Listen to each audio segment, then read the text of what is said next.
ირანმა ჯერ კარი ჩაკეტა, შემდეგ კი მსოფლიოს მისი რაღების ფასი აჩვენა. მოდით თვითრებს გადავხედოთ. დასავლეთმა აღმოსავლეთში საკუთარი სახლის გასაღები გაყიდა. რა მიიღეს? ვაშინგტონმა მოკლევადიანად მიიღო ომის შეჩერება, ჰორმუზის ეტაპობრივი გახსნა და ირანის რიგით 50-ე საზეიმო დაპირება, რომ ბირთვული არას არ შერქმის. ეს უზარმაზარ პოლიტიკურ შვებას აძლევს თეთრ სახლს ნოემბრის არჩევნების წინ. ვაშინგტონმა ხანძარი ჩააქრო, მაგრამ გასაღები მეხანძრეს კი არა, პირდაპირ იმ ტიპს დაუტოვა, ვინც სახლს ცეცხლი წაუყიდა. რა მიიღო ირანმა?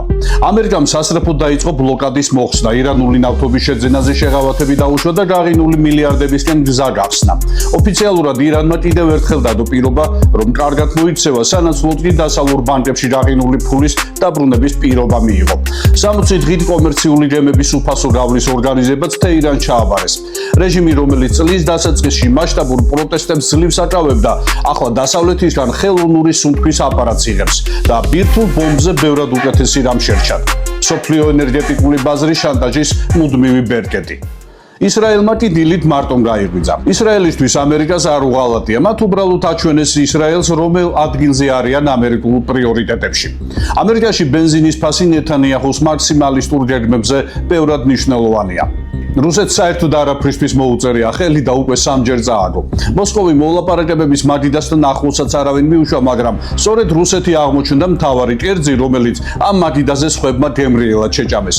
ახლო აღმოსავლეთის კრიზისი შენელდა, რაც დასავლეთს უკრაინისთვის მეტ პოლიტიკურ სივრცეს უბრუნებს. ნავთობის ფასის ვარდნით კრემლი იმ ეკონომიკურ მოგებას კარგავს, რაც ომმა მისცა. თეირანზე მათი გავლენა კი უბრალოდ აორთქლდება. ევროპა მიიღო ენერგეტიკული შვება, რისთვისაც ასე ბევრს ლოცულობდა. ფასი ბრიუსელი ახლა მეტნაკლებად დამოკიდებულია ჰორმუზის სტაბილურობაზე. ევროპის თბილი ზამთარი პირდაპირ იმ რეჟიმის გაძლიერებით მოდის, რომელიც რამდენიმე თვის წინ საკუთარ მოქალაქეებს ქუჩაში ხვედდა. უკრაინა მიიღო პოტენციური ირიბის სარგებელი, თუ ნავთობის ფასი კლებას გააგრძელებს, კრემლისთვის ომის დაფინანსების მთავარი შემოსავალი დაიკლებს. თუმცა რუსეთის ბიუჯეტი ავტომატურად არ იცლება.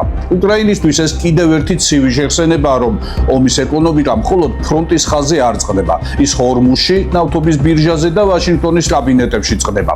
მათი ბედი ახლა იმაზეა დამოკიდებული, თუ რამდენ ხანს გაძლებს ეს დროებითი გარიგება. კავკასიაში კი ერთი შეთანხმებით სტრატეგიული ბალანსი იცვლება.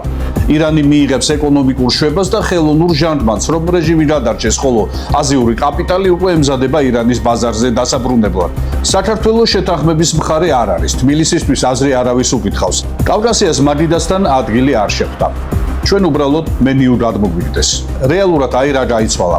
ირანმა ამერიკას მიყიდა დაპირება ბირთვული პროგრამის დროებით გაყინვაზე, სანაცვლოდ კი მიიღო ეკონომიკური ჟანგბადი და მსოფლიო ენერგეტიკული ბაზრის შანტაჟის ლეგალური ბერკეტი. გამოიწერეთ არხი, რომ მსოფლიოს უფრო დიდი აბსურდის შესახებ გაიგოთ.